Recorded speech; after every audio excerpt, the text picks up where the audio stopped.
Unexplained rituals from history that shocked the world. Please describe our channel for more historic stories.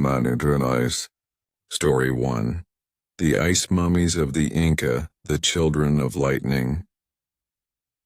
Section 1. High-altitude sacrifice and the mountain gods rise with us, if you can bear it, to an elevation where the human body begins to betray itself. Imagine climbing steadily upward, past the point where trees cease to grow, where the air itself becomes so thin that each breath delivers only a fraction of the oxygen your lungs expect. Continue climbing hour after hour, day after day, across treacherous ice and stone, toward a peak that pierces the sky at more than 22,000 feet above sea level. This is the world of the high Andes, and specifically, the domain of a ritual so alien to modern sensibilities, so fundamentally contrary to our understanding of human compassion and social organization, that when archaeologists first discovered its evidence in the 20th century, many refused to believe their own findings. Between roughly 1400 and 1532, the height and final years of the Inca Empire, the rulers of this vast Andean civilization engaged in a practice known as capacocha, often translated as the obligation of the ruler, or more colloquially as ritual sacrifice. But to call it merely sacrifice is to diminish the extraordinary complexity of what actually occurred. This was not the frenzied, blood-soaked ritual that popular imagination associates with pre-Columbian America. Rather, it was an elaborate, carefully choreographed ceremonial process that involved the selection of specially chosen children, some as young as 6 or 7 years old, who would be dressed in their finest clothing, given food and chicha, a fermented maize beverage, and then led up the impossibly high mountains to remote peaks where they would be left, at the very edge of the world, to meet the mountain gods.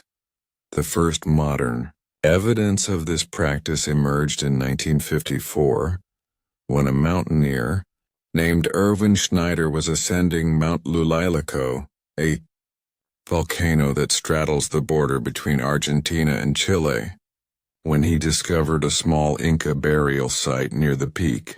Inside a stone structure known as an apachita, he found several mummified human remains, their bodies remarkably preserved by the freezing temperatures and the arid climate of the high altitude. Among the artifacts surrounding these remains were miniature tools, finely woven textiles, and pottery vessels. The remains were briefly examined and then largely forgotten, relegated to storage in a museum in Salta, Argentina, where they sat undisturbed for decades. It was not until the 1990s, when modern DNA analysis and isotopic dating techniques became available, that researchers began to fully comprehend what they were looking at. The mummified remains included a girl who was approximately 12 to 14 years old, a boy of around 6 to 7 years old, and a young woman in her early 20s. The level of preservation was extraordinary. The children's skin remained intact, their hair still visible on their scalps, their clothing preserved in remarkable detail. What's more, chemical analysis of their bodies revealed something startling. These children had been walking to their deaths for weeks, perhaps months, traveling from the Inca capital of Cusco, located at a relatively modest 11,000 feet, to the extreme altitudes of the high volcanic peaks. The isotopic composition of their teeth and bones showed traces of the journey itself, a chemical record of the food they had eaten along the way. But how had this ritual worked? What was the actual process by which the Inca civilization selected and moved these children? To answer these questions, we must first understand the cosmology that drove it. For the Capacocha ritual did not emerge from cruelty or malice, but from a profound and systematic attempt to maintain cosmic and political order. The Inca cosmology was built around a central concept. The world was alive, and it was unstable. The mountains, the apis, were not merely geographic features but sentient beings, powerful spirits that could bring prosperity or disaster. An apu could send abundant harvests or withering drought. It could cause earthquakes or maintain stability. It could bless a community or curse it. The relationship between the Inca state and these mountain deities was therefore not one of worship in the abstract sense, but rather a carefully negotiated political arrangement. The ruler, the Sapa Inca, stood at the center of this relationship. He was not merely a political leader, but a sacred intermediary, a being who maintained the delicate balance between the human and divine realms. The Capacocha ritual was, in essence, a gift to the mountains. But it was more specific than that. It was typically conducted during times of crisis or significant political transition. When an Inca died, when there was uncertainty about succession, when drought threatened the state, or when a major military campaign was planned, the Sapa Inca would order the ceremony. The chosen children were not seen as victims, but as sacred emissaries, as a payment rendered to the mountain gods in exchange for their continued blessing and support. The selection of the children was itself ritualistic and deeply considered. According to Spanish chroniclers who recorded Inca customs after the conquest, the chosen children were often taken from regional nobility, or from among the most beautiful and physically perfect children in the empire. They were selected for their perfection, their healthiness, their lack of any physical defect. In some cases, children were volunteered by their families as an honor, a way of ensuring that the family remained in favor with the state. In other cases, the selection was made by officials who traveled through the provinces searching for appropriate candidates. The journey to the mountain peak was itself a crucial part of the ritual. The children did not simply vanish into the heights. Rather, they were transported in elaborate processions accompanied by priests, nobles, and attendants. They were given the finest food available in the dry, frozen environment of the high altitudes. There is archaeological evidence of elaborate meals, including fresh fruits and sea creatures brought from the coast through some remarkable logistics operation. The children wore clothing of the highest quality. Some of the textiles recovered from the mummies were woven with such precision that modern textile experts have struggled to replicate the technique. They were treated in many ways as honored guests of the state, rather than as condemned prisoners. As the procession climbed higher and higher, as the air grew thinner and colder, as the vegetation disappeared and the world became nothing but stone and ice and sky, the children would have been given chicha to drink. This fermented beverage contained alcohol, and it also contained certain psychoactive plants, coca leaves perhaps, or other substances that would have altered their consciousness. Whether this was intended as anesthesia or as a means of facilitating mystical communion with the gods remains a matter of scholarly debate. But the archaeological evidence is clear. The children were not afraid as they climbed. Their final meals show evidence of calm consumption. There are no signs of violent struggle. In many cases, the children appear to have simply fallen asleep in the cold. Whether this was a deliberate sedation or a gradual descent into hypothermia is impossible to determine. What is clear is that these were not random deaths, not tragedies discovered after the fact, but carefully orchestrated rituals, ceremonial moments in which a society's highest officials gathered to conduct a sacred observance that, in their worldview, was essential to the maintenance of cosmic order. The mountains themselves were the witnesses and recipients of this offering. The gods were being paid, the balance was being maintained, and the state was confirming its role as the intermediary between the human and divine. Yet this raises the most fundamental question of all. How could a civilization, one that was in many ways remarkably sophisticated, with advanced engineering, agriculture, astronomy, and administrative systems, believe that killing children was an appropriate response to political uncertainty or natural disaster? Herend Section 2, The Cosmic Machinery and the Burden of Rulership. To understand the Capacocha ritual, you must first grasp something essential about Inca theology and political philosophy. The Inca did not conceive of the world as we do. They did not believe in a clear separation between the natural and supernatural, between the political and the sacred.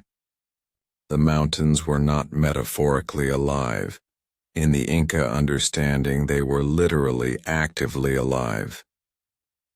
They had agency, they had desires, they could be communicated with, and most importantly, they demanded reciprocity. This concept of reciprocity, a constant exchange of goods and services between humans and the divine, was central to Inca religion. Every ritual, every ceremony, every offering was part of an ongoing conversation with the gods and the appease. In return for blessing the fields with rain, the people would make offerings of food. In return for protecting the state in battle, the people would make offerings of precious items.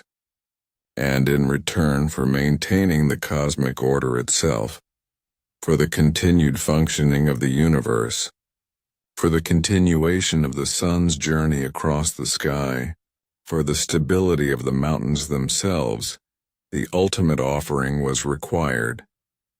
At the apex of Inca society stood the Sapa Inca, the unique Inca, who was believed to be the direct descendant of Inti, the sun god. This was not a claim that he was godlike or divine in the way that European monarchs sometimes claim to rule by divine right. Rather, the Sapa Inca was understood to be literally descended. At the apex of Inca society stood the Sapa Inca, the unique Inca, who was believed to be the direct descendant of Inti, the sun god. This was not a claim that he was godlike or divine, in the way that European monarchs sometimes claim to rule by divine right. Rather, the Sapa Inca was understood to be literally descended from the sun, to carry sun essence in his blood. This gave him extraordinary power and extraordinary responsibility. He was not merely the political ruler of the Inca Empire, he was the cosmic intermediary, the being through whom the gods communicated with humanity, and through whom humanity maintained its relationship with the divine. The burden of this role was immense. When something went wrong, when there was a drought, when there was an illness spreading through the population, when there was an earthquake or a military threat, the fault ultimately lay with the Sapa Inca. His cosmic intermediary function had somehow failed. The balance had been disrupted, and the only way to restore it was through an appropriate offering. Consider the case of a specific historical Sapa Inca named Pachacuti, who ruled in the 15th century. and is considered by historians to be one of the greatest rulers of the Inca Empire. During his reign, he expanded the empire from a relatively modest territory around Cusco to a vast domain stretching from modern-day Colombia to Argentina. He reorganized the administrative system, developed a sophisticated road network, and established many of the cultural practices that would define Inca civilization in its final century before Spanish conquest. According to chronicles, Pachacuti ordered the Capacocha ritual on multiple occasions, in some cases to mark the conquest of new territories, in other cases to mark the construction of major monuments like Machu Picchu, or to address natural disasters. In each case, the ritual served multiple functions simultaneously. On the surface level, it was a religious ceremony meant to please the gods and restore cosmic balance. But it was also a demonstration of state power. The ability to command the movement of people, resources, and materials across the empire was itself a form of political authority. It was a way for the ruler to demonstrate that he maintained the favor of the gods, that he possessed the cosmic power to maintain order. And it was, inevitably, a way of reinforcing the existing social hierarchy.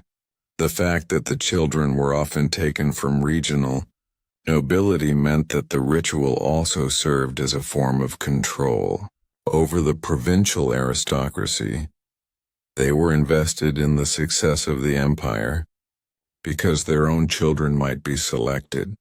The Spanish chroniclers who recorded the details of Capacocha in the 16th century were often horrified by what they were witnessing.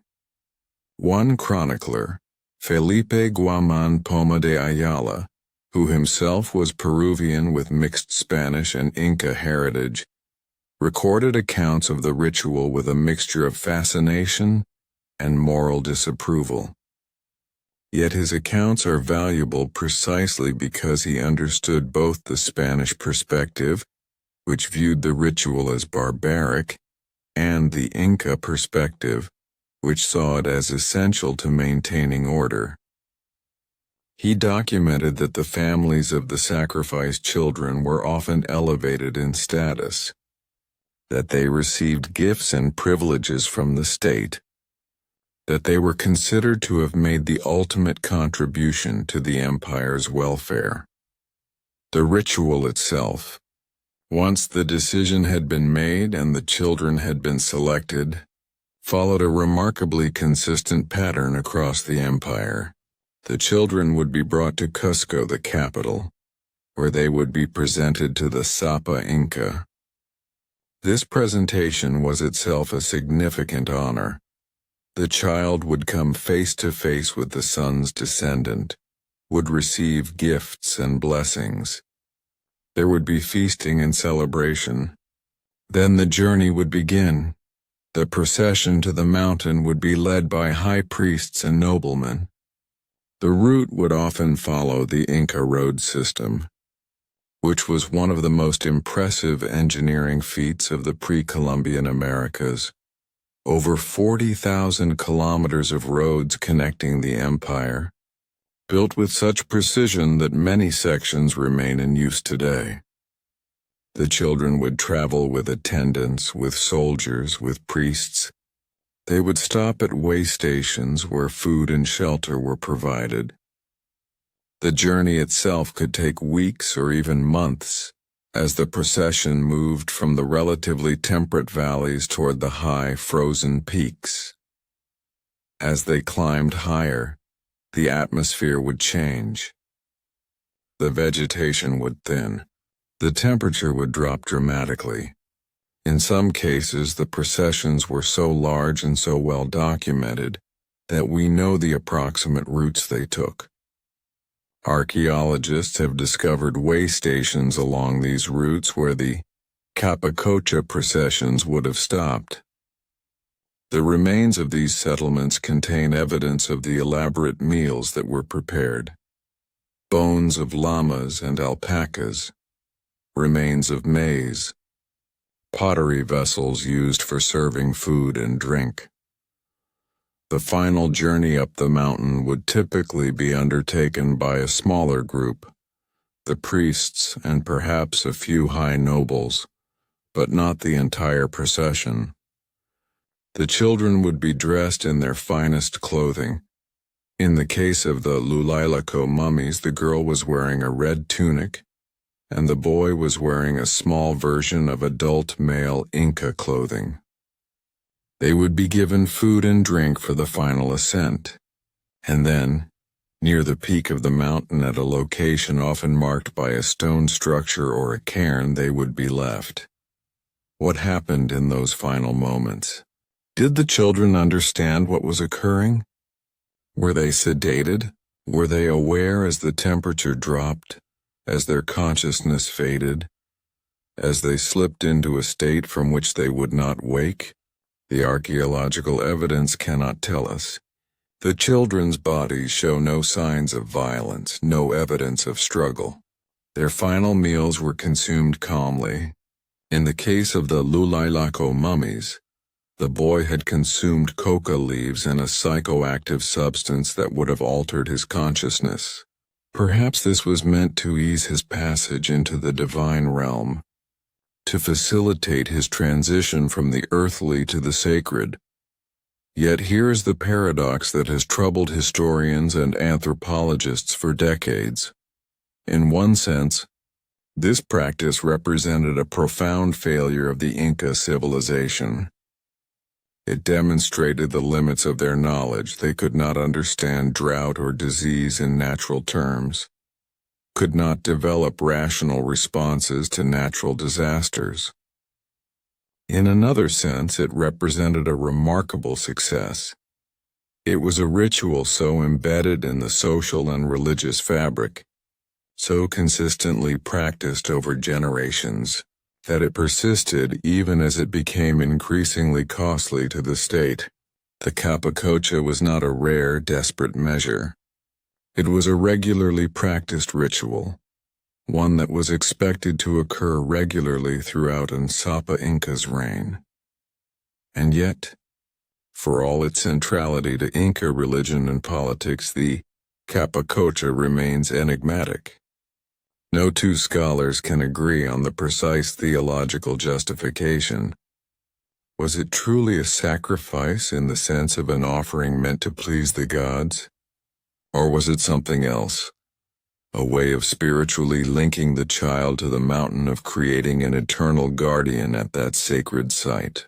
Some researchers have suggested that the children were not understood as dead, but as transformed, as having achieved a kind of sacred immortality.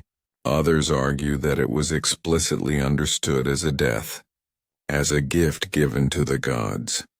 The Inca themselves left no written records. They used the quipu, a system of knotted cords for record keeping. But this was primarily used for accounting and administrative purposes. The details of religious practice were preserved in oral tradition, in the memories of priests and nobles. And when the Spanish arrived, when the empire collapsed, when Christianity replaced the old religion, much of this oral tradition was lost forever. The Spanish chroniclers recorded what they were told by Inca elders and by indigenous Peruvians, but these accounts were filtered through the bias and incomprehension of foreign observers. The ritual remained partially shrouded in mystery even as it was being practiced and witnessed.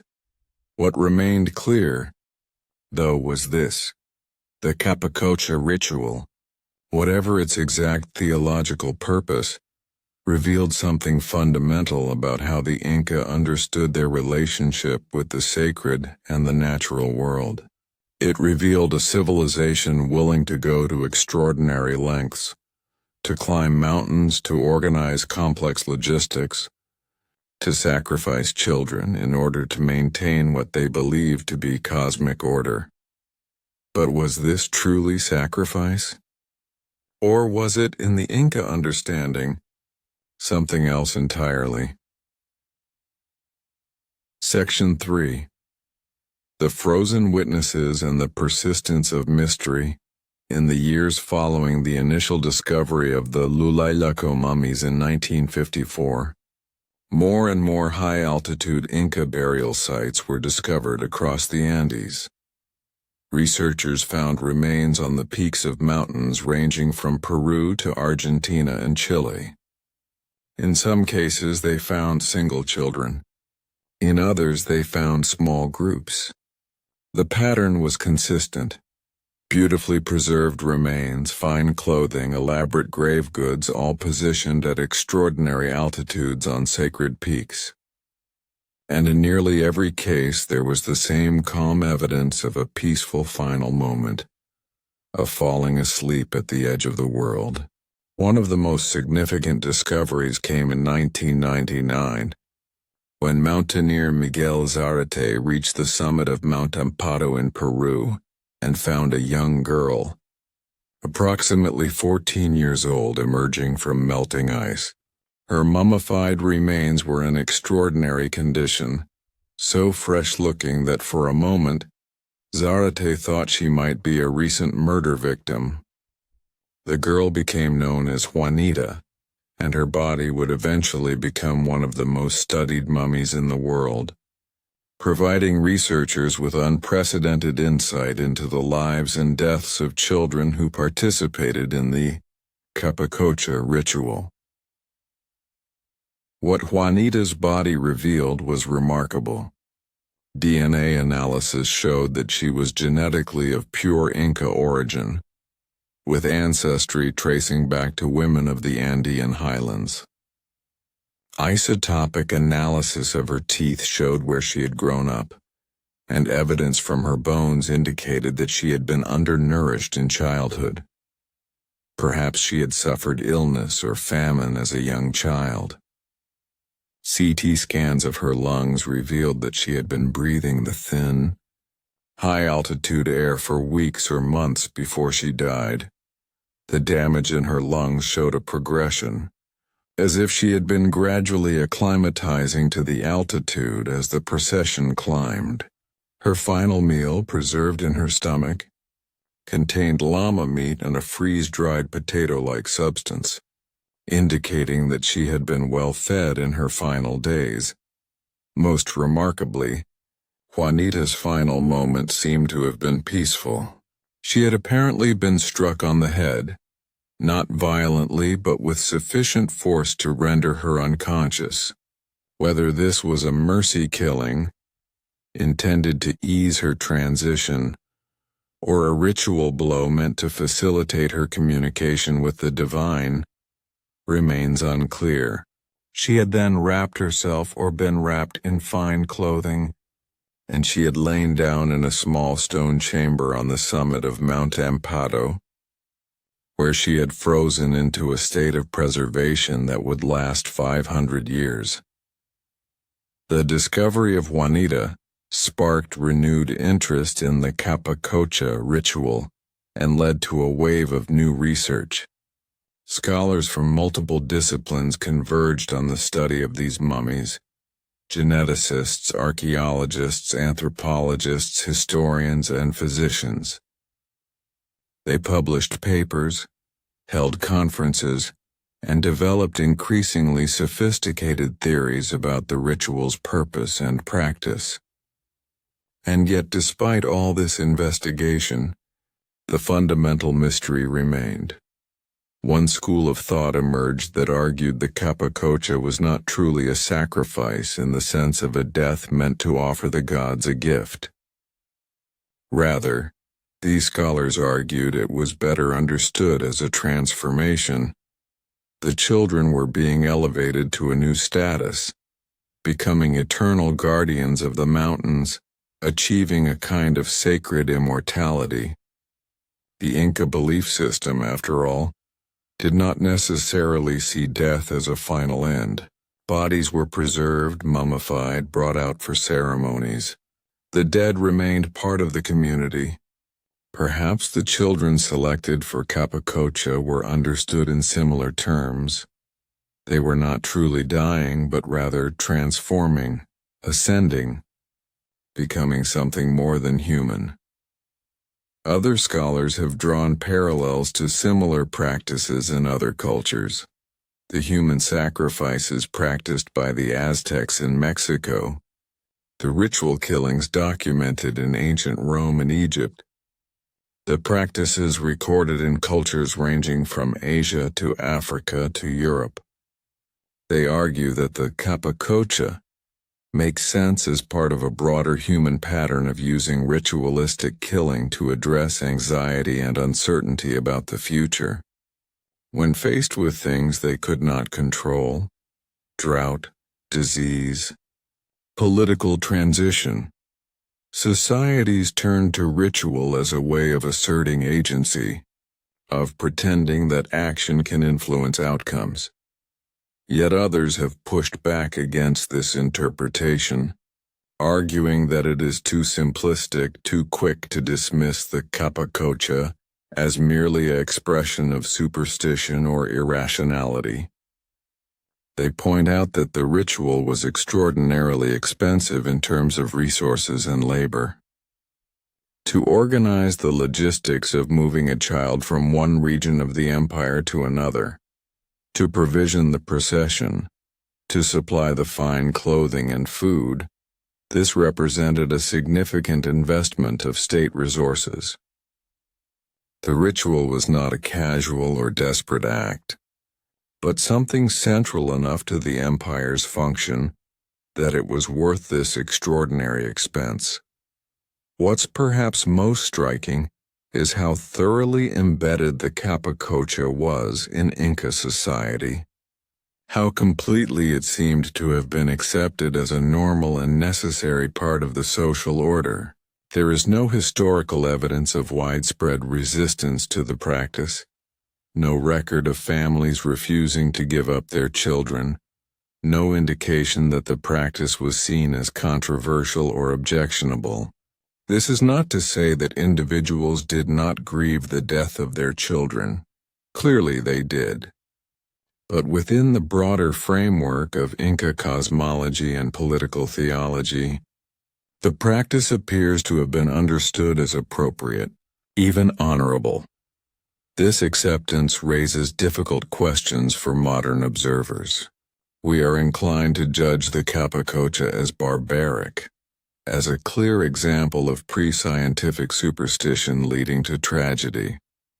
But is it truly less rational than many other practices that societies have considered normal and necessary? Consider modern warfare, in which young men are sent to kill and die in conflicts they often do not fully understand or support.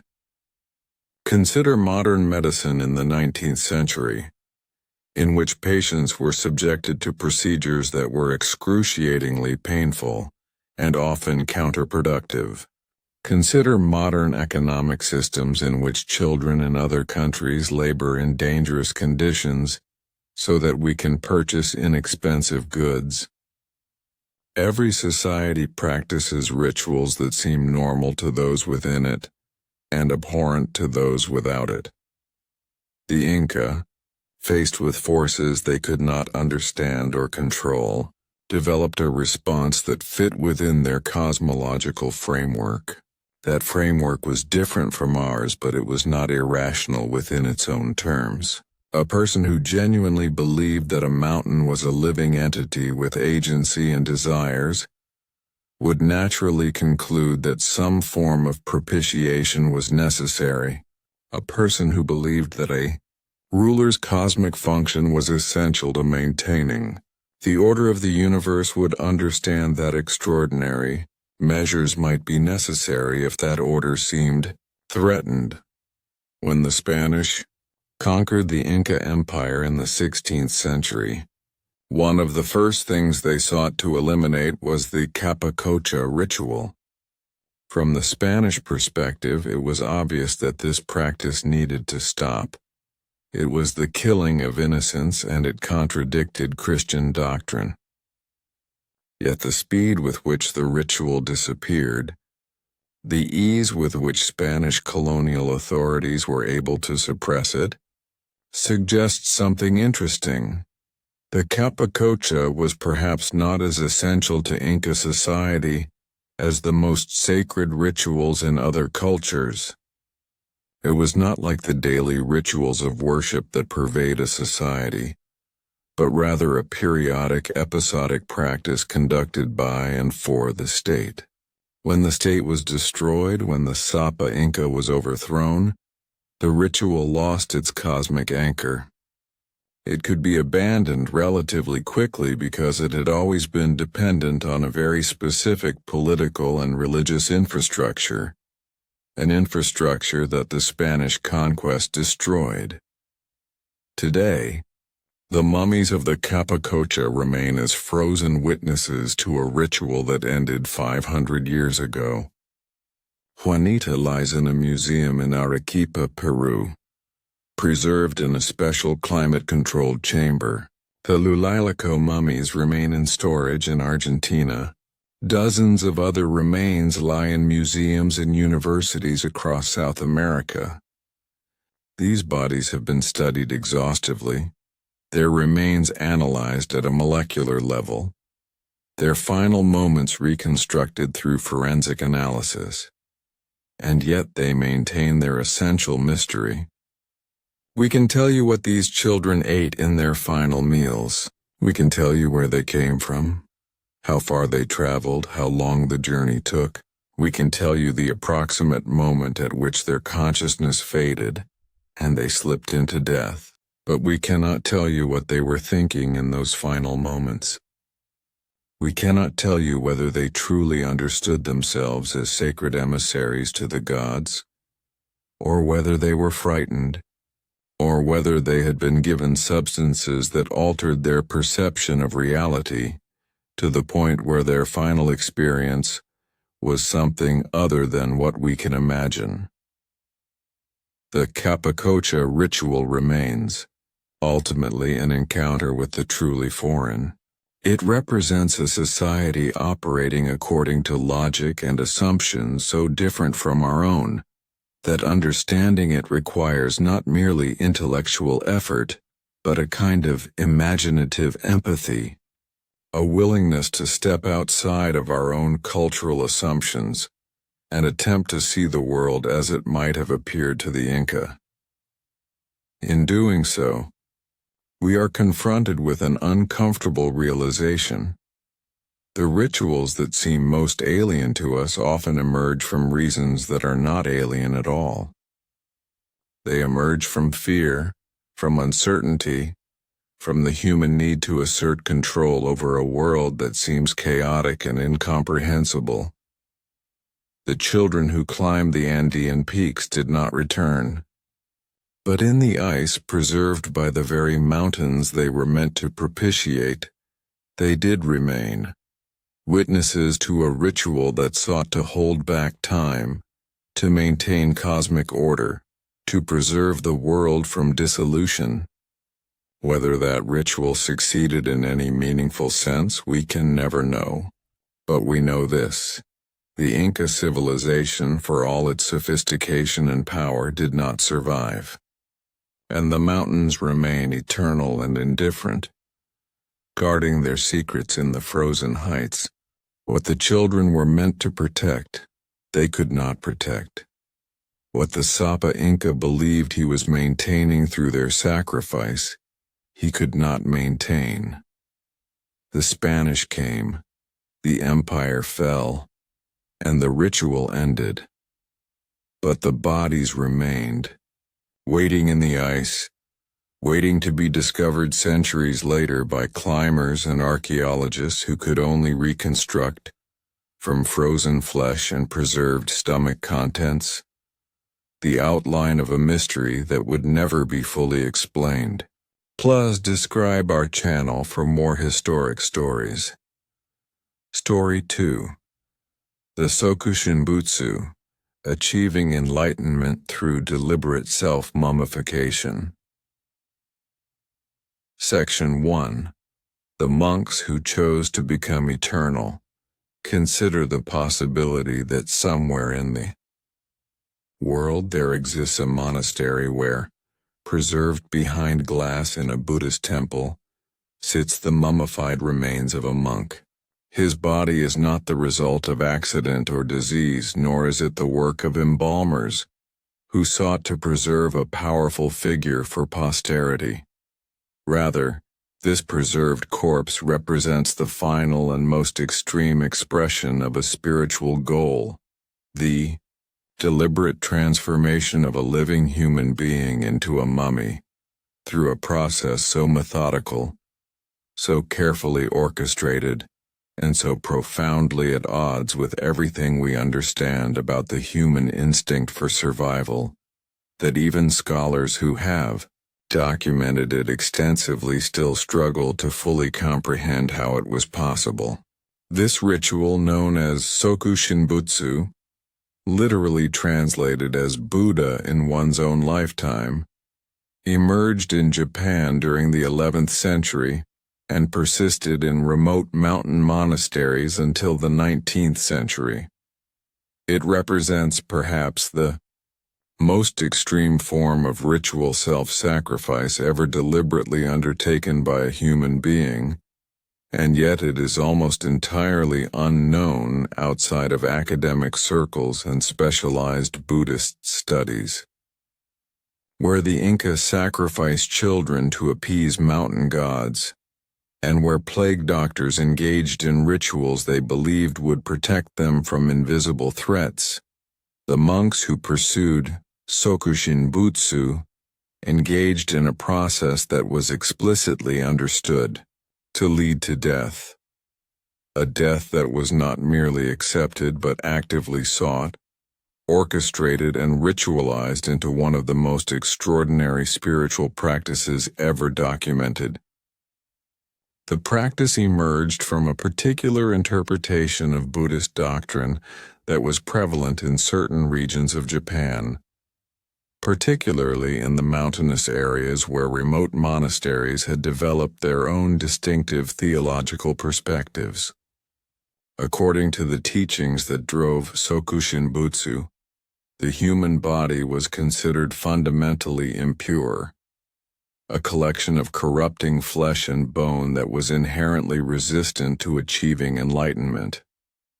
In Buddhist theology, enlightenment is understood as a state of perfect wisdom and freedom from suffering, typically imagined as an eternal state of peace and transcendence.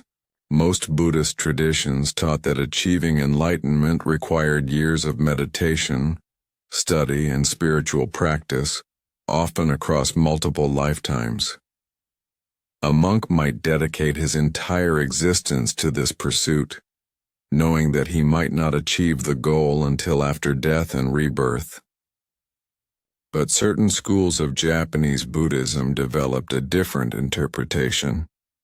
They taught that it was possible to achieve enlightenment while still living in the body, and that the ultimate expression of this achievement was to transform one's physical body itself into a manifestation of enlightenment. A monk who achieved Sokushinbutsu, who succeeded in the process of self-mummification while maintaining his meditative state, would not die in the conventional sense. Rather, he would transform into a Hotoke, a Buddha, an enlightened being. His mummified body would not be a corpse but rather a sacred object, a physical manifestation of spiritual achievement, a being who had transcended the normal boundaries between life and death. The monks who undertook this process were not acting impulsively or out of despair. Rather, they were following a carefully documented step-by-step process that had been refined over centuries of practice. This process was not secret. It was openly discussed in certain monasteries, and monks would announce their intention to pursue Sokushinbutsu years in advance, giving themselves time to prepare spiritually and physically. The process typically took between 5 and 10 years to complete, and it involved a series of specific stages, each one deliberately designed to gradually transform the body into a preserved, mummified state. The first stage of the process involved a profound dietary restriction. The monk would begin consuming nothing but seeds and nuts, foods that were believed to be minimally nutritious and maximally purifying. The goal was to reduce body fat to the absolute minimum, to begin the process of desiccation while the body was still living. This stage could last for several years. During this time, the monk would continue his meditative practice, spending hours each day in deep contemplation. The combination of extreme caloric restriction and intense meditation would lead to a state of profound physical weakening. The monk would lose weight dramatically. His skin would become paper thin. His muscle mass would atrophy.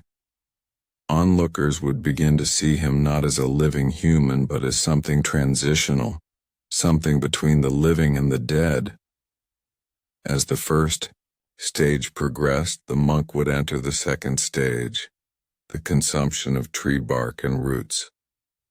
These substances were not merely food but had specific medicinal properties. Certain tree barks were believed to have preservative qualities, to infuse the body with natural agents that would prevent decay.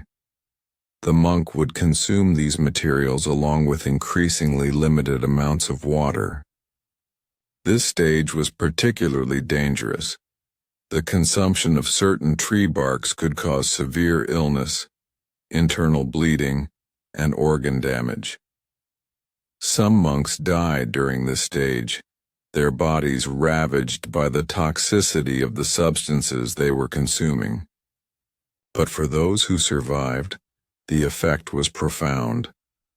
The body would become increasingly desiccated, increasingly transformed from living tissue into something more like mummified remains. The third and final stage was the most extreme. The monk would consume urushi tea, a beverage made from the sap of the lacquer tree. Lacquer is a toxic substance, and drinking it would cause severe poisoning. The toxins would induce vomiting, diarrhea, and internal hemorrhaging. The monk's organs would be damaged. His body would begin to undergo a process similar to decomposition, even while he was still technically alive. And the lacquer itself had a remarkable property. It would act as a powerful preservative. The toxins would kill bacteria and fungi, would prevent the normal processes of putrefaction from occurring. A body infused with lacquer would not rot in the conventional way. All of this occurred while the monk continued his meditative practice. According to accounts from the time, monks in the final stages of Sokushinbutsu would spend their entire day in meditation. They would sit in the lotus position, their weakened bodies barely able to support themselves, and they would maintain their focus on spiritual matters even as their body underwent a process of systematic destruction. They would consume their toxic tea. They would experience the violent physical symptoms, and they would continue meditating. When the end approached, when the monk's body had been sufficiently transformed, when his organs were sufficiently damaged, when he could no longer sustain physical life, he would enter a stone chamber within the monastery. This chamber was typically small, barely larger than a person's body. The monk would enter the chamber, assume the lotus position, and position a small air tube so that he could continue to breathe. The chamber would then be sealed, with only the air tube providing connection to the outside world. The monastery community would continue to provide food through the tube, though by this point the monk would likely be unable or unwilling to eat. They would listen for signs of life, and eventually the sounds would cease. When a sufficient period had passed, typically several months, the monks would open the chamber and remove the remains. In the best cases, they would find a perfectly preserved mummy, the body having been transformed through the combination of lacquer poisoning, desiccation, and the sealed, preservative environment of the stone chamber into a state of remarkable preservation. The body would then be removed from the chamber and placed in a position of honor within the monastery, often dressed in monk's robes and seated in a meditative posture, as if the monk had not died, but simply achieved a state of eternal meditation. The existence of multiple well-documented cases of sokushinbutsu throughout Japanese history suggests that this was not merely a theoretical concept or a practice undertaken by a handful of extremists. Rather, it appears to have been a recognized, if rare and extreme, pathway to enlightenment within certain Buddhist schools. Historical records suggest that there were dozens, possibly hundreds, of monks who undertook this process over the centuries. Some failed and died in the process, their bodies never achieving the perfect preservation that would mark a successful sokushinbutsu. But others succeeded, and their mummified remains were preserved and displayed, becoming objects of reverence and study. Yet this raises the most fundamental question of all. What could possibly drive a human being to deliberately undergo such a process? What belief system could be so powerful, so compelling, that it could overcome the most basic human instinct, the instinct to survive, to maintain life, to avoid suffering? How could the pursuit of spiritual enlightenment be so powerful that it would lead a person to voluntarily consume poison, to deliberately starve themselves, to seal themselves in a stone chamber and await death? And perhaps most troublingly, were these monks truly achieving enlightenment, or were they simply engaging in an elaborate form of suicide, a ritualized self-destruction that they had convinced themselves served a spiritual purpose? Section 2. The spiritual logic of self-destruction. To understand Sokushinbutsu, you must first understand something essential about the Buddhism that gave rise to it.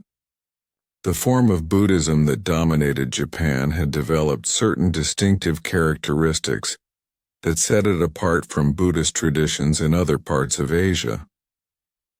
Japanese Buddhism, particularly in the mountainous regions where Sokushinbutsu emerged, placed extraordinary emphasis on the possibility of achieving enlightenment in the present lifetime rather than waiting for rebirth in a more auspicious future existence. This doctrine of Sokushinbutsu, the achievement of Buddhahood in one's own lifetime, was not unique to the schools that practiced literal self-mummification.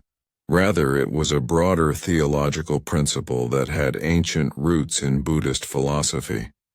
The Lotus Sutra, one of the most important Buddhist texts, contains passages suggesting that enlightenment could be achieved relatively quickly by devoted practitioners, rather than requiring countless lifetimes of accumulated spiritual merit. This possibility of rapid enlightenment had captured the imaginations of Buddhist teachers and scholars throughout Asia for centuries.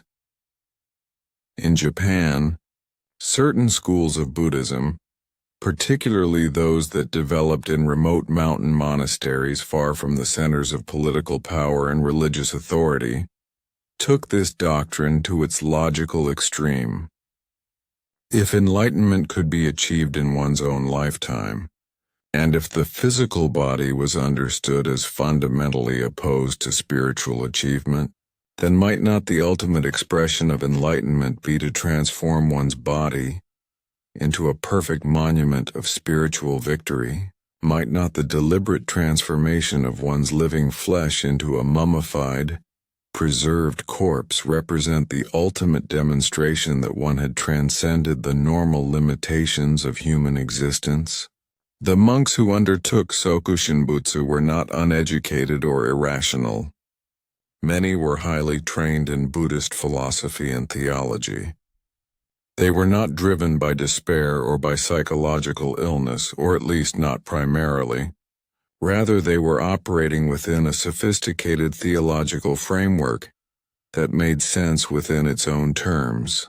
Just as the Inca physicians believed that appropriate offerings would maintain cosmic order, and just as the plague doctors believed that their protective costumes would shield them from invisible threats, the monks who undertook Sokushinbutsu believed that their deliberate self-transformation would achieve a profoundly spiritual goal.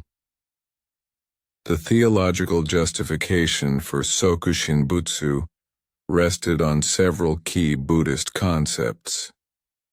First, the concept of sunyata, emptiness or void, which is central to Buddhist philosophy. According to this concept, the physical self is ultimately illusory. There is no permanent, unchanging self. Rather, there is only a constantly shifting collection of physical and mental processes. If the self is ultimately empty, then the transformation or destruction of one's physical body is not a tragedy, but rather a demonstration of philosophical truth.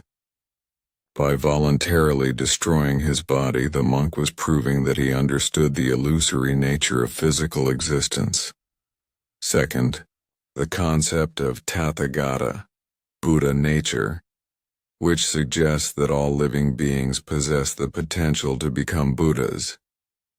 This was understood to mean not that one might achieve Buddhahood in some distant future, but that one already possessed Buddha nature in the present moment. The work of spiritual practice was not to acquire something new, but rather to recognize and manifest what was already present.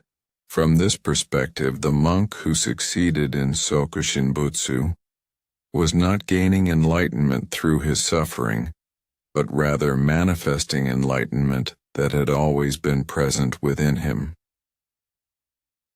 Third, and perhaps most importantly, the concept of bodhisattva, the enlightened being who delays their own final liberation in order to help others achieve enlightenment.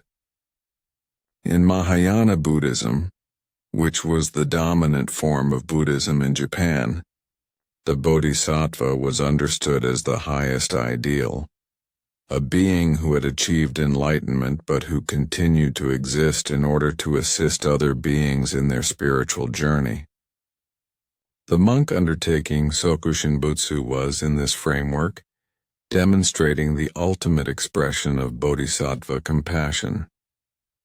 By transforming his own body into a sacred monument of enlightenment, he was creating an object that could serve as an inspiration and teaching tool for future generations.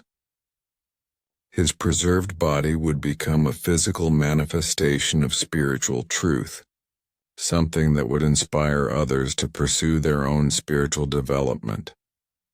This last point is crucial for understanding the social function of Sokushinbutsu. The monks who undertook the process were not doing so in isolation or in secret. Rather, they were openly announcing their intention years in advance. The monastery community was aware of what was happening.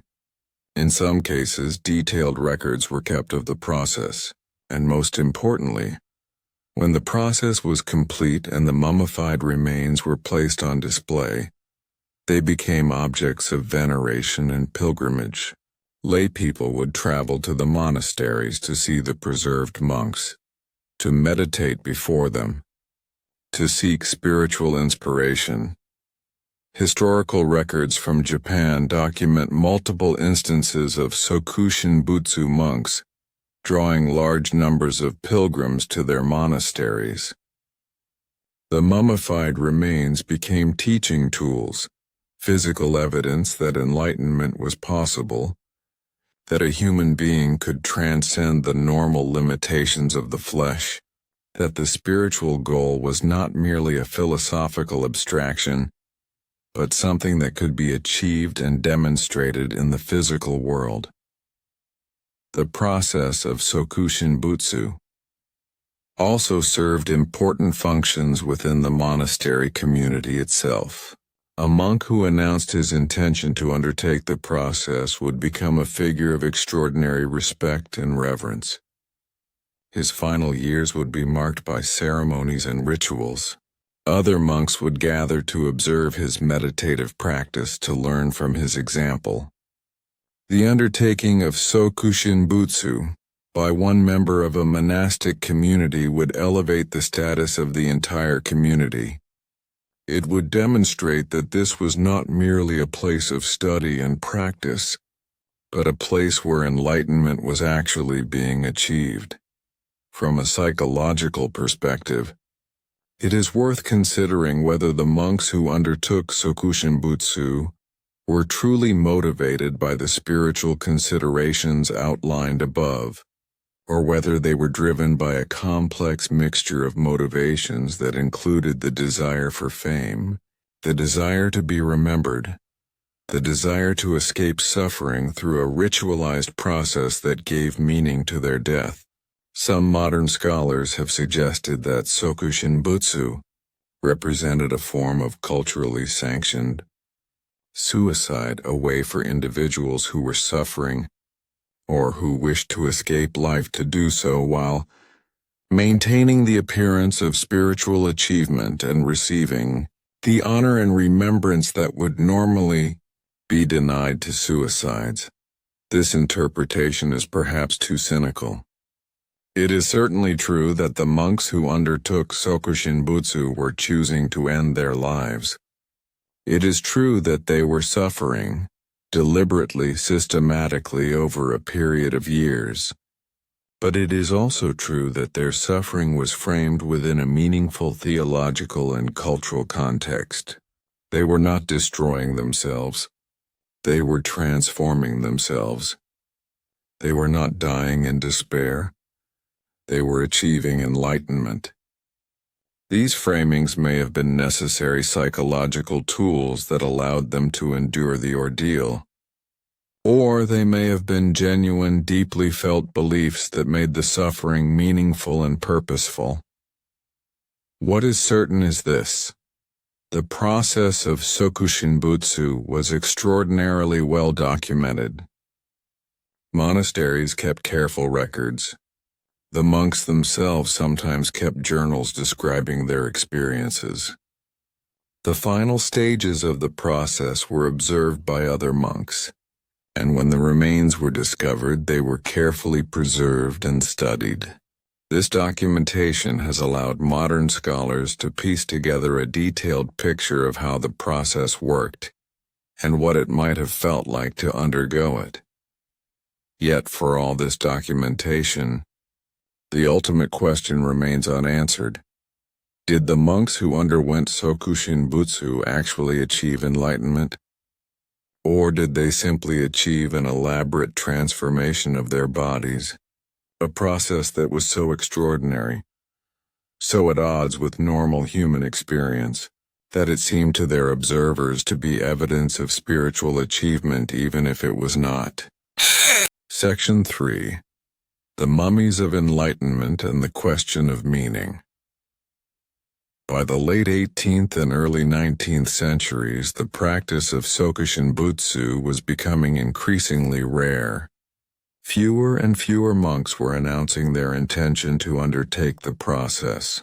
The last documented case of successful Sokushin Butsu occurred in the 19th century, and by the time Japan entered the modern era, and Western influence began to transform Japanese society, the practice had largely disappeared.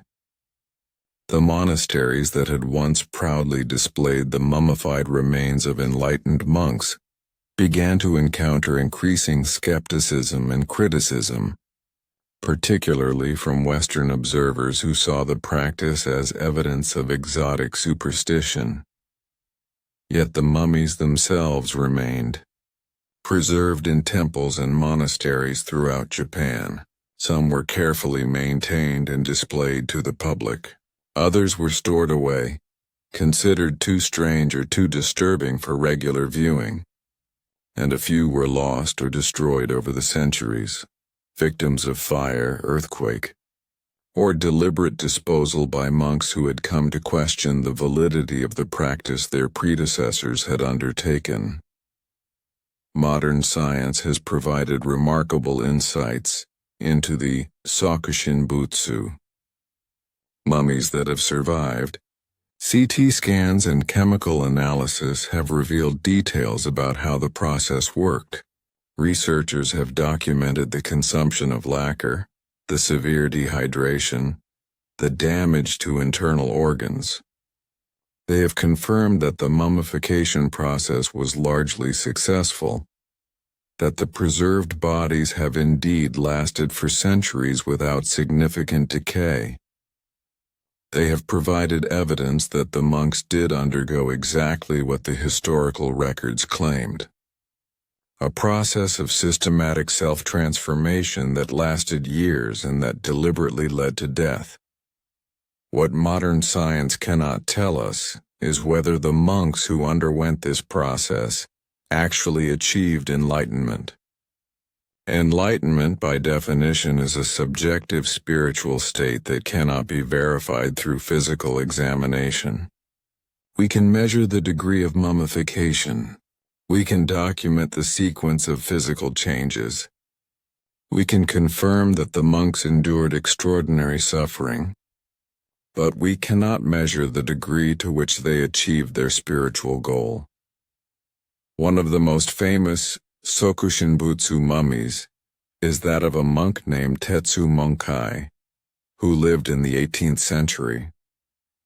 His remains, preserved in a Buddhist temple in northern Japan, show the characteristic signs of successful Sokushinbutsu: the shriveled skin, the preserved internal organs, the skeletal structure visible beneath the desiccated flesh. Tetsu Monkai's mummy is dressed in monk's robes and seated in meditation posture, positioned as if he is still practicing his spiritual discipline even in death.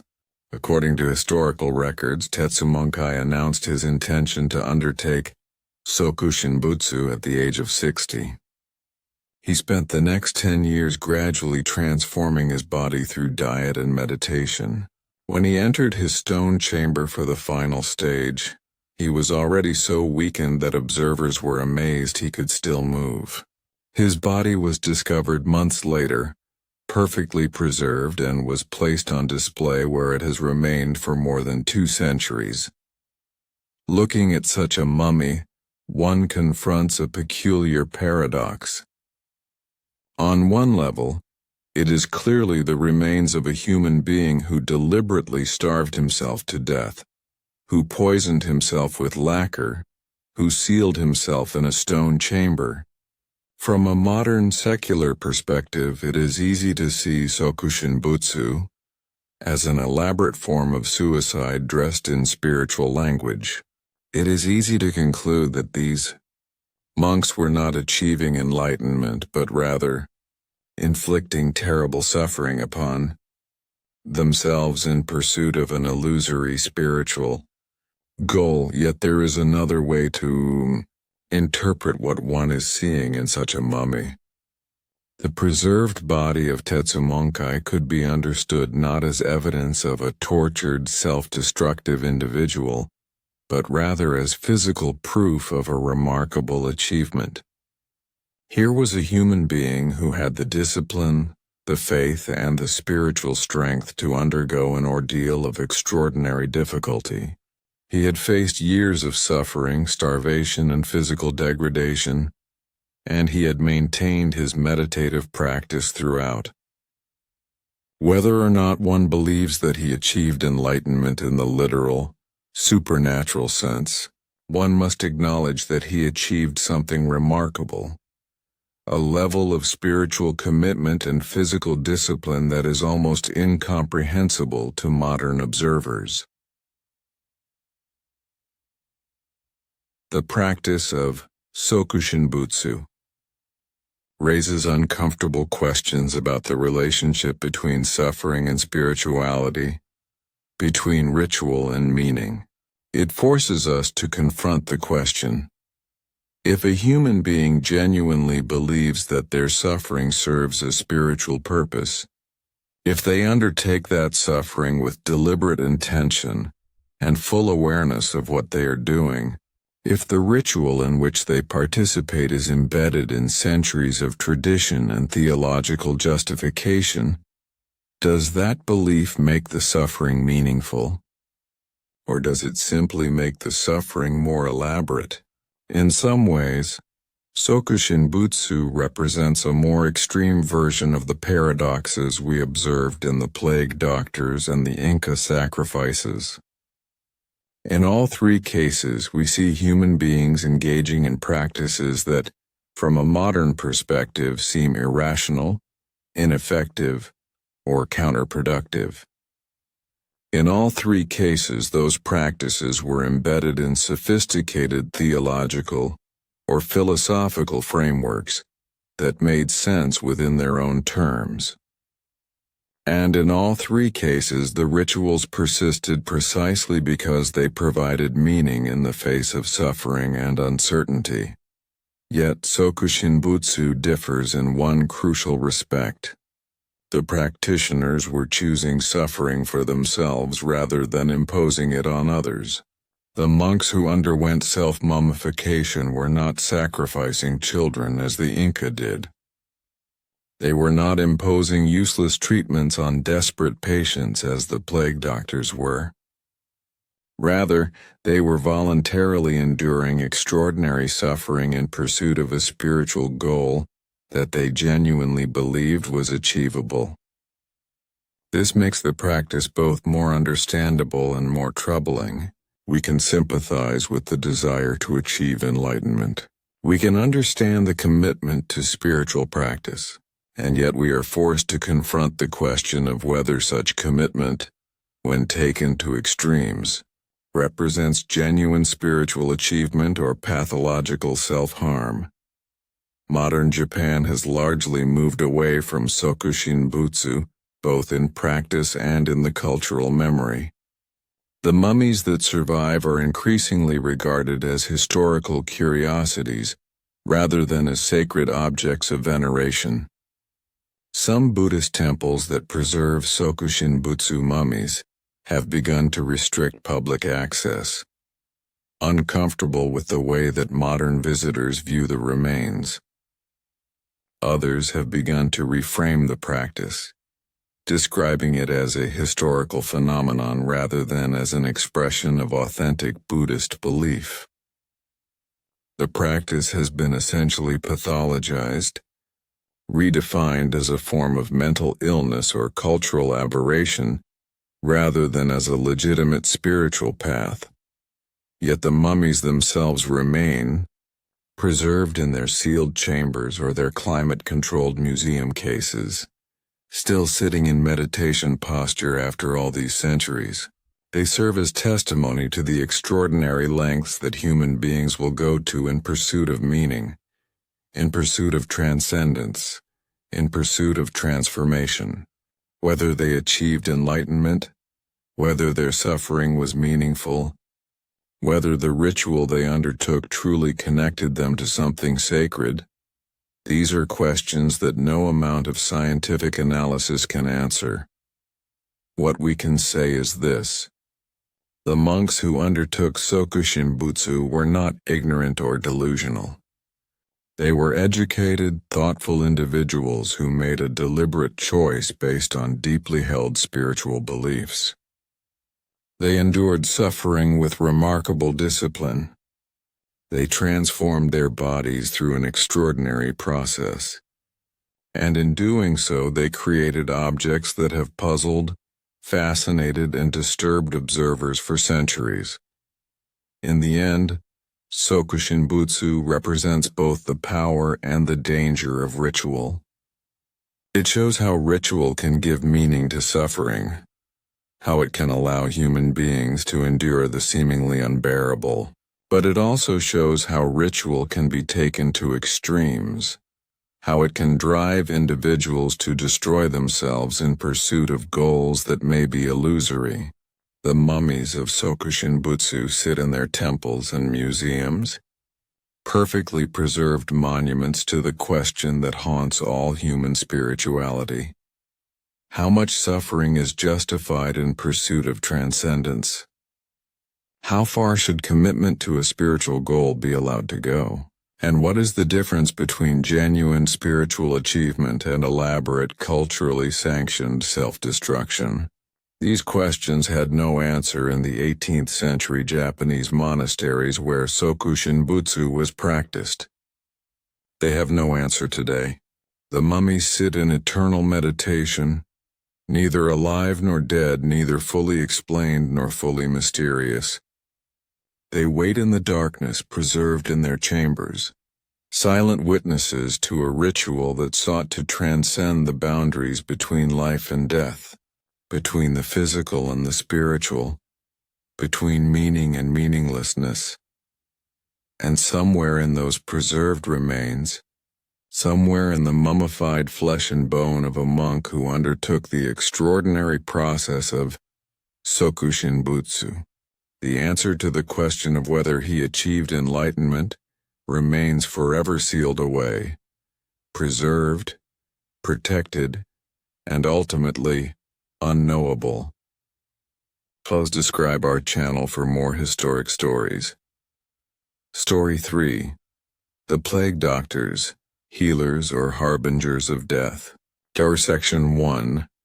The birth of the beaked guardians. Imagine standing in the cobblestone streets of 14th century Florence, Venice, or London. The year is 1347 and the world is ending. Not with fire from the sky or divine wrath announced by prophets, but with something far more intimate and terrifying, a sickness that transforms the human body into a landscape of corruption.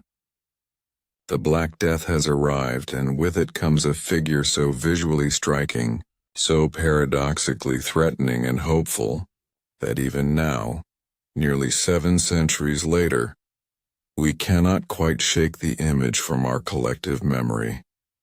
The plague doctor, dressed entirely in black, moves through the disease-ravaged streets like a specter, a walking symbol of hope and horror intertwined.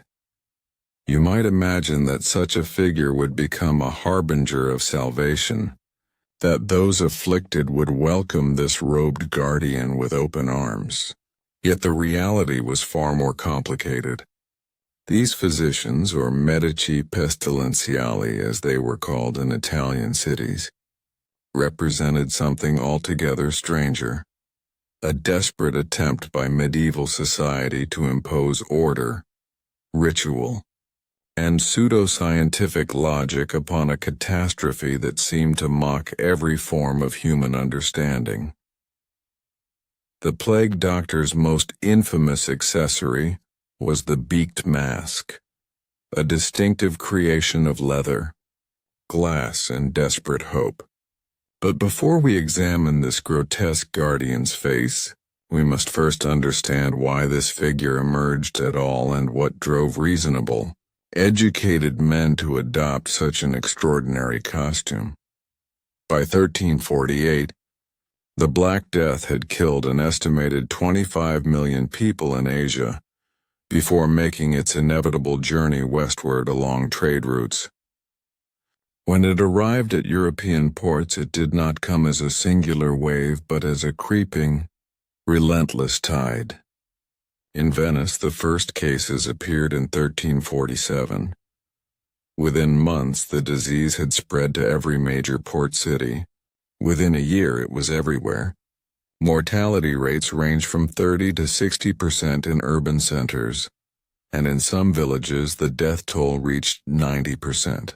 To put this in perspective, you, the listener, are descended from people who survived something that killed more than half the population of their world. The medical establishment of the time was utterly baffled. Physicians trained in the Galenic tradition, the dominant medical philosophy since Roman times, believed that disease arose from an imbalance of the four humors: blood, phlegm, black bile, and yellow bile. They believed in the concept of miasma, noxious air that carried disease. They bled patients to restore balance. They prescribed elaborate combinations of herbs, some of which might have possessed mild medicinal properties, and others that were utterly inert. And yet, faced with the Black Death, all of their knowledge crumbled like parchment in fire. It was against this backdrop of medical helplessness that certain Italian cities, most notably Venice and Florence, took an unprecedented step.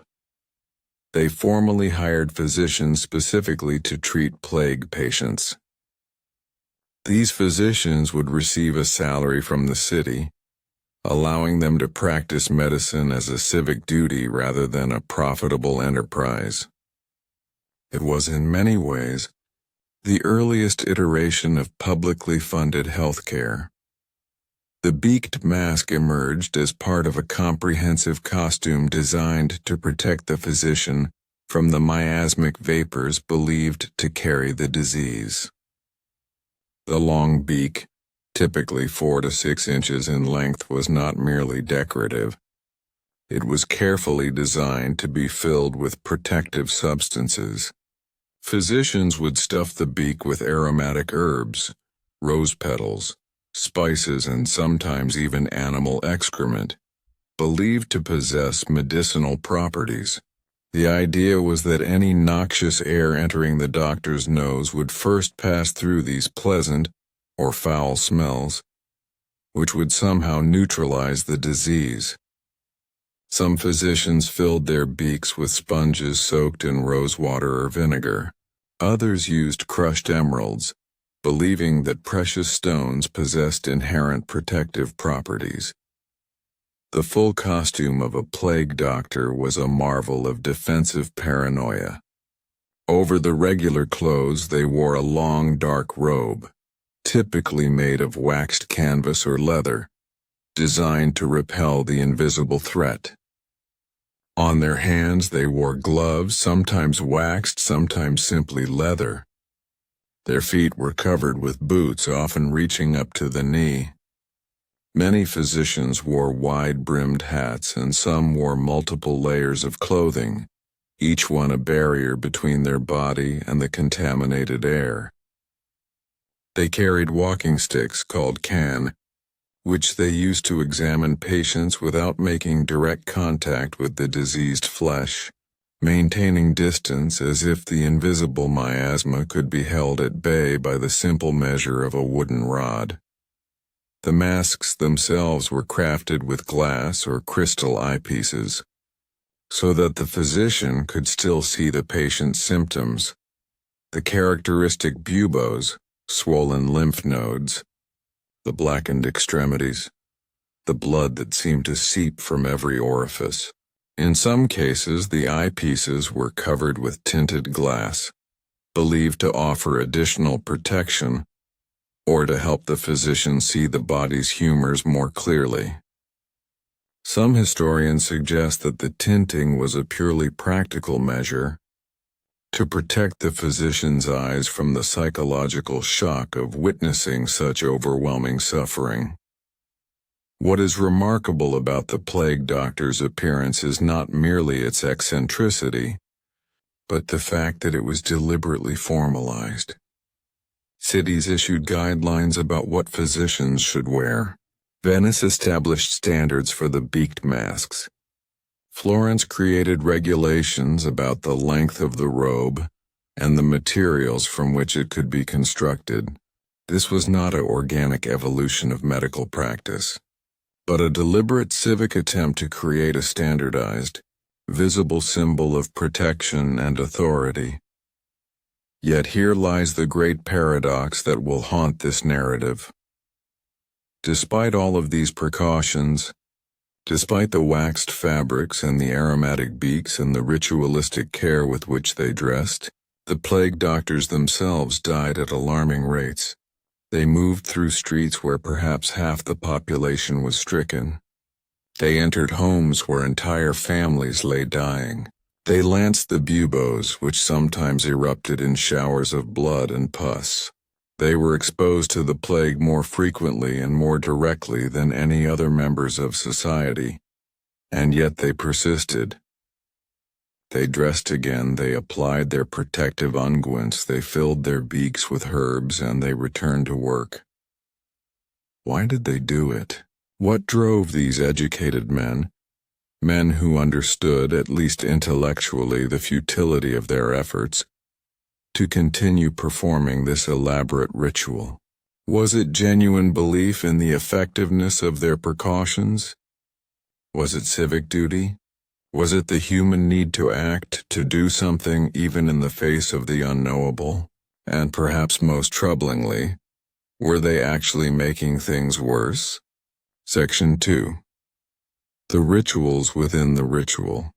The daily life of a plague doctor during the height of the epidemic followed a rhythmic, ritualistic pattern that would have seemed almost ceremonial to an outside observer.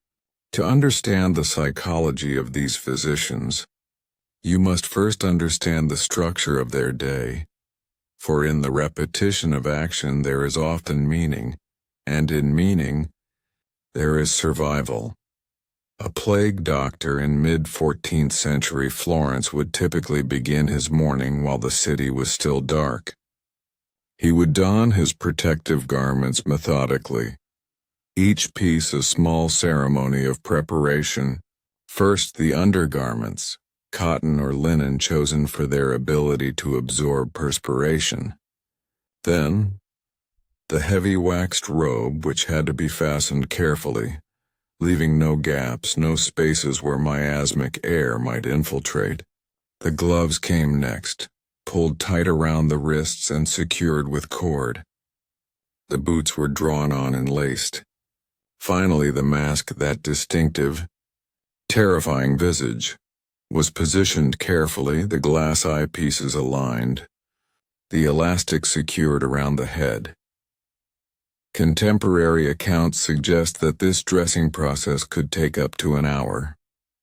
A physician who rushed through it risked leaving gaps in his armor against the invisible enemy. Those who were meticulous, who took time to ensure every seam was sealed, every piece of fabric correctly positioned, felt a strange comfort in the ritual. Whether or not the costume actually protected them, the act of putting it on provided psychological armor.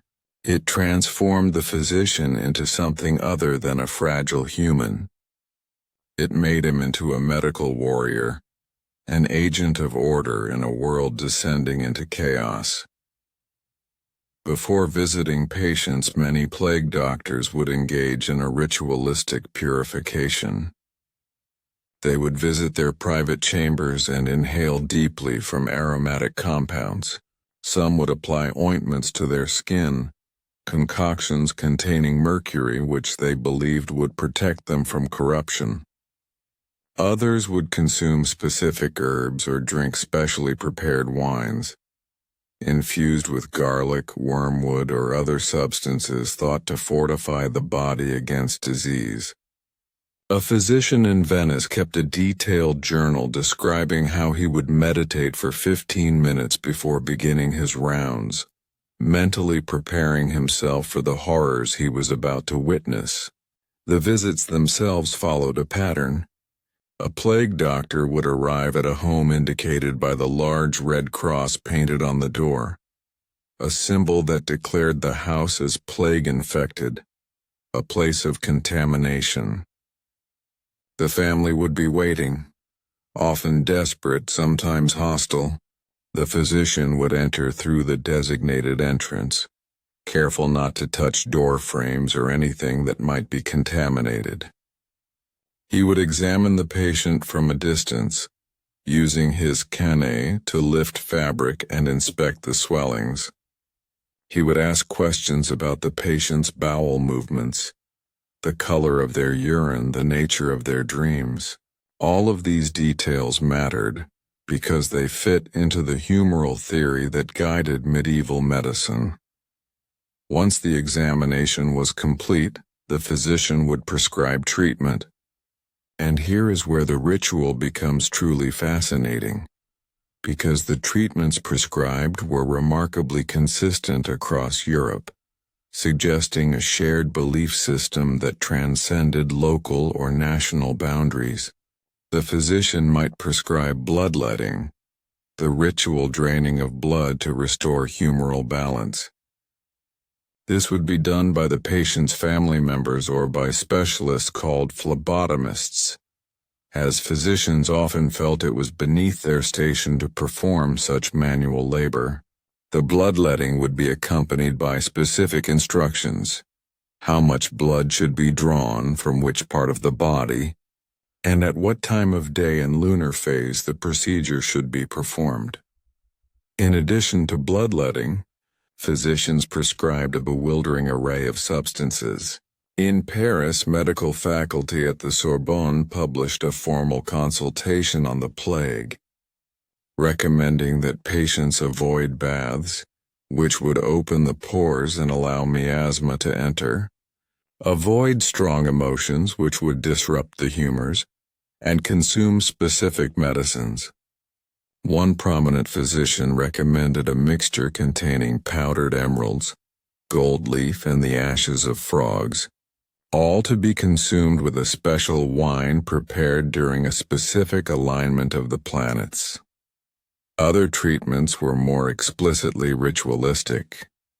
In some cases, physicians would prescribe that the patient sit in a sealed room with fires burning on all four sides, the intention being to purify the air through heat. The intense heat would be almost unbearable for someone already fevered from plague, but the ritual had to be followed correctly. Other physicians recommended that patients be bled into a specific bowl, and that this blood should be preserved and examined later for signs of corruption. Some even suggested that the patient's blood could be used to create a protective amulet for family members. The question of effectiveness must be addressed directly. These treatments did not work. Bloodletting, in fact, likely hastened death by weakening already debilitated patients. The herbal concoctions had no proven efficacy against plague. The ritualistic seclusion in sealed rooms with fires simply created conditions of extreme suffering. And yet there was a curious phenomenon that kept the system going. Some people did recover. Perhaps 1 in 3 plague patients who received medical treatment would survive. Of course, roughly 1 in 3 plague patients would have survived anyway, regardless of treatment. But this statistical reality was lost on medieval physicians and patients alike. Each recovery felt like a validation of the physician's methods, a confirmation that the rituals worked. What made these practices particularly persistent was their integration into a larger worldview. The medieval mind did not separate medicine from spirituality, science from superstition. Prayer was recommended alongside bloodletting. Astrological calculations were used to determine the best time for treatment. The physician was not merely a healer but a holy figure, a man who had studied the most complicated knowledge available and was applying it to restore order to the body and soul. By the 1360s, the plague doctor had become institutionalized across Europe. Venice established the official position of medico della peste, and individuals were appointed to fill this role. The salary was often substantial, reflecting both the danger of the position and the city's commitment to the concept. But there were also significant restrictions. A plague doctor typically had to wear his distinctive costume even outside of work. He could not leave the city without permission. He was, in essence, a prisoner of his position, marked as plague-adjacent and therefore, in some eyes, plague-carrying. This raises a troubling possibility that emerged in some people's minds during the epidemic. What if the plague doctors were not preventing death but causing it? What if their very presence in homes was spreading the disease? There are documented cases of families refusing to allow a plague doctor to enter their homes, believing that his costume and handling of patients would bring the pestilence into their household. Some mobs attacked physicians not out of anger at their ineffectiveness, but out of genuine belief that these robed figures were deliberately spreading the plague, perhaps even as agents of some malevolent force.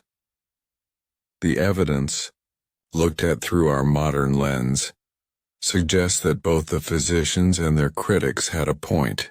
The close contact with infected patients, the use of unwashed instruments, the very costumes designed to protect, might have become vectors of transmission.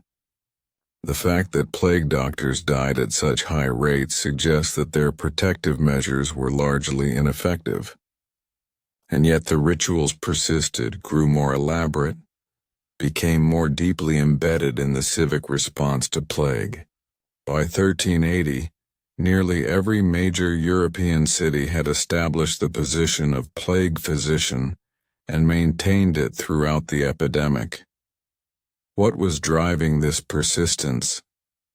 Was it mere institutional inertia? Was it the human need to feel that something was being done, even if that something was ineffective or counterproductive? Or was there something else? Some subtle truth that the plague doctors understood even if they could not articulate it clearly. Section 3. The legacy of ritual in the face of the unknowable.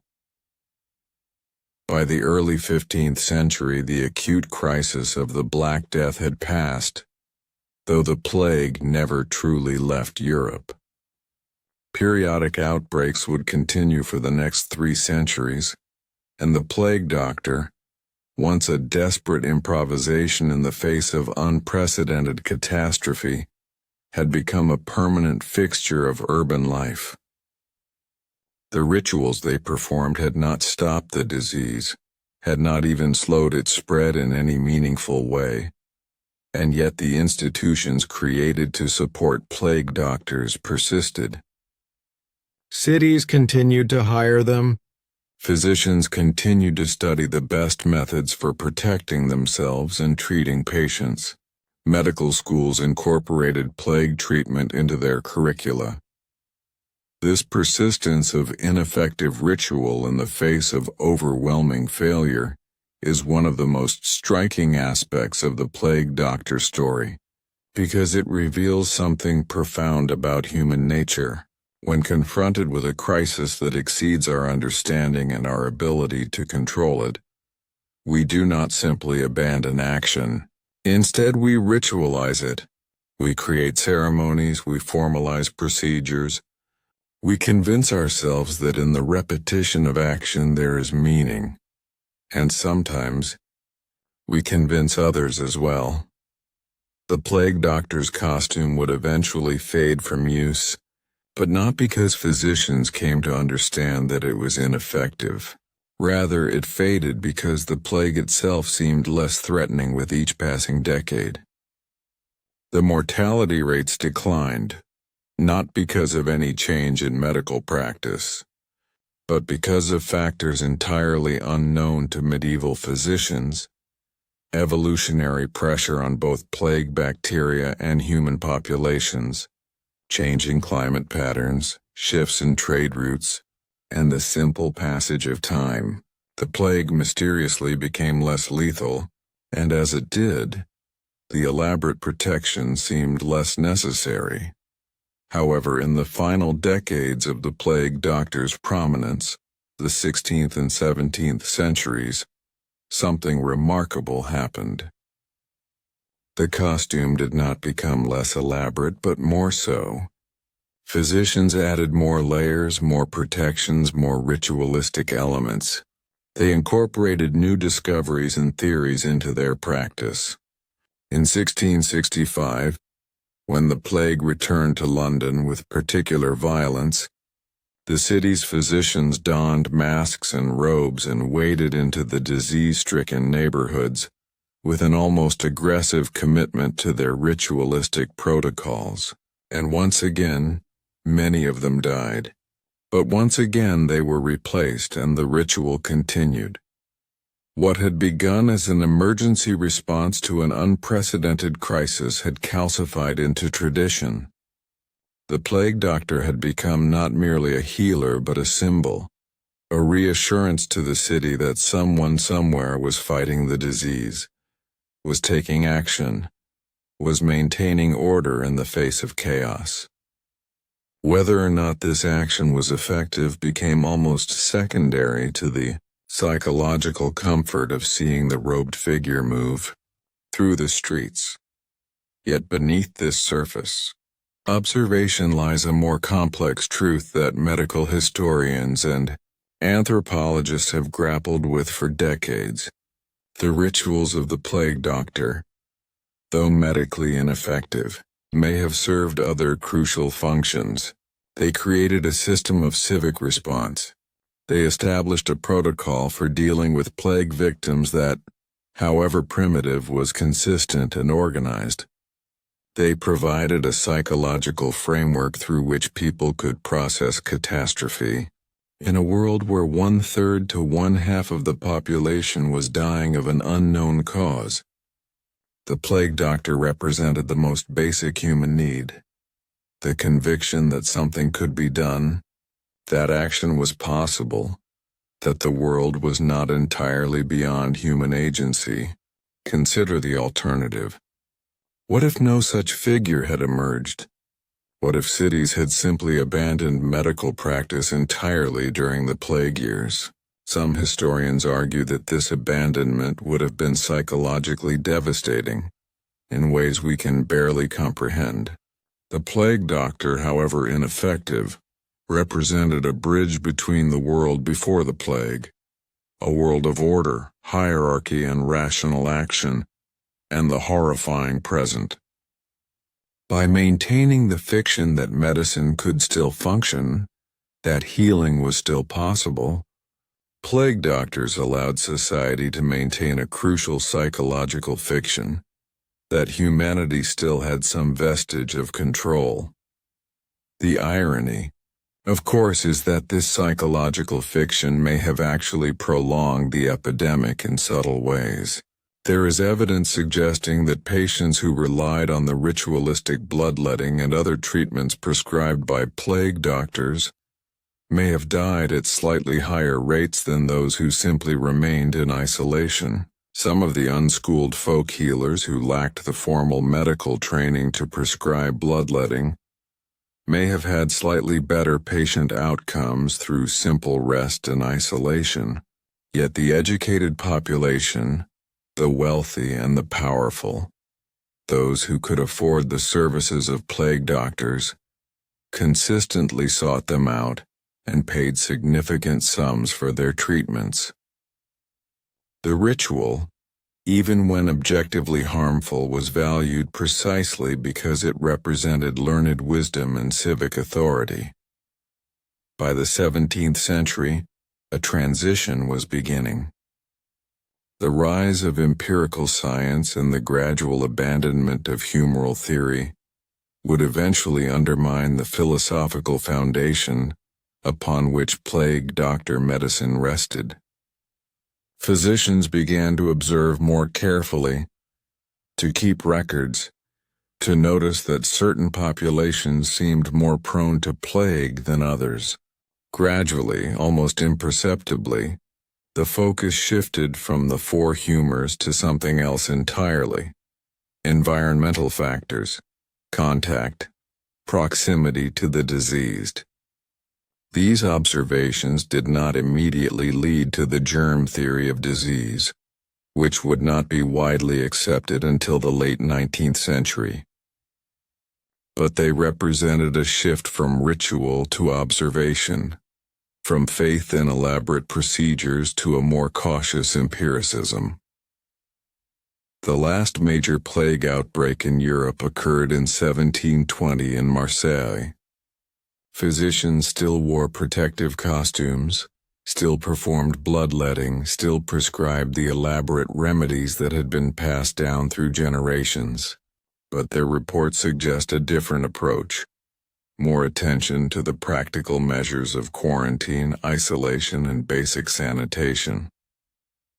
The plague did kill thousands in Marseille, but the response was different.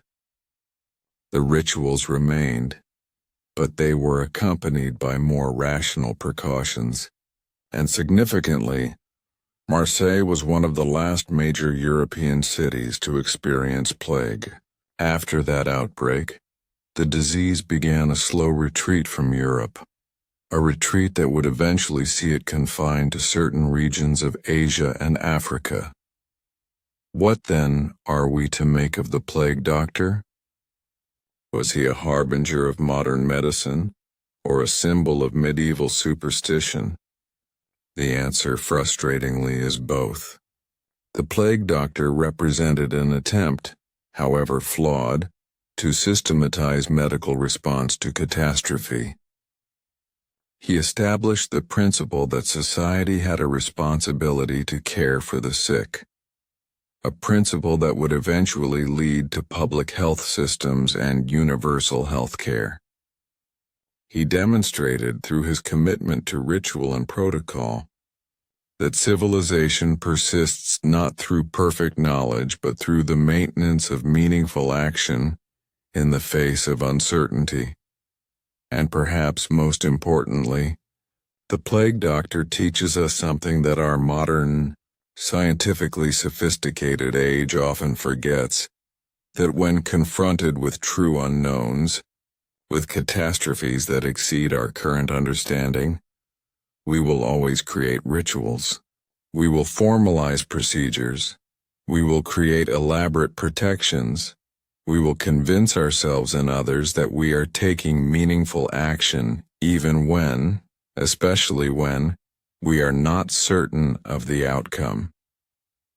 The difference between the plague doctor and modern medicine is not that we have abandoned ritual, but that we have learned to be more rigorous about testing whether our rituals actually work. The beaked mask has faded into history, transformed into a symbol of both the absurdity and the resilience of humanity.